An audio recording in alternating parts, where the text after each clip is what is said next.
بسم اللہ الرحمن الرحیم۔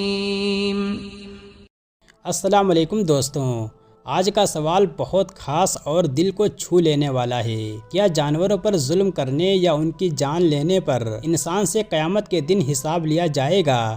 آئیے جانتے ہیں اسلام کی روشنی میں۔ اسلام میں ہر جاندار کو ایک درجہ ملا ہے، چاہے وہ انسان ہو یا جانور۔ قرآن میں اللہ تعالیٰ فرماتا ہے، اور زمین پر جو بھی رینگتا ہے اور پروں سے اڑنے والا پرندہ، یہ سب تمہاری طرح امتیں ہیں، یعنی جانور بھی ایک امت ہے اور ان کا بھی مقصد ہے۔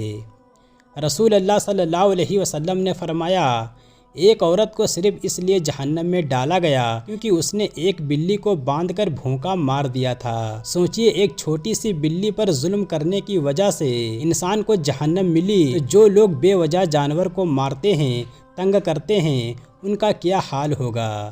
رسول اللہ صلی اللہ علیہ وسلم نے فرمایا، قیامت کے دن اللہ ہر ظلم کا بدلہ لے گا، یہاں تک کہ سینگ والی بکری سے بنا سینگ والی بکری کا بھی حساب لیا جائے گا، یعنی جانوروں کے بیچ جو ناانصافی ہوئی ہے اس کا بھی حساب ہوگا۔ تو جو انسان جانوروں پر ظلم کرتے ہیں وہ کیسے بچ پائیں گے؟ اگر کسی انسان کو کھانا کھانے یا خطرے سے بچنے کے لیے جانور کو حلال طریقے سے ذبح کرنا پڑے تو اسلام اس کی اجازت دیتا ہے، لیکن تب بھی رحم اور تہذیب ضروری ہے۔ حدیث، جب تم ذبح کرو تو اچھے طریقے سے ذبح کرو، جانوروں کو تکلیف مت دو۔ اسلام رحم کا مذہب ہے، ہر جان کی قدر سکھاتا ہے، چاہے وہ انسان ہو، جانور ہو یا پرندہ۔ اگر ہم نے کسی جان کو بے وجہ تکلیف دی تو اس کا حساب ضرور ہوگا۔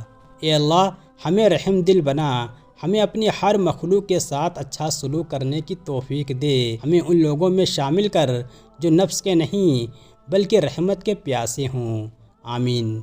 اگر آپ نے کچھ سیکھا تو اسے شیئر ضرور کریں تاکہ اور لوگوں کو بھی احساس ہو سکے کہ جانوروں کی جان بھی آسان نہیں ہے۔ جزاک اللہ خیر، اور چینل جنت کی چاہت کو ضرور سبسکرائب کریں۔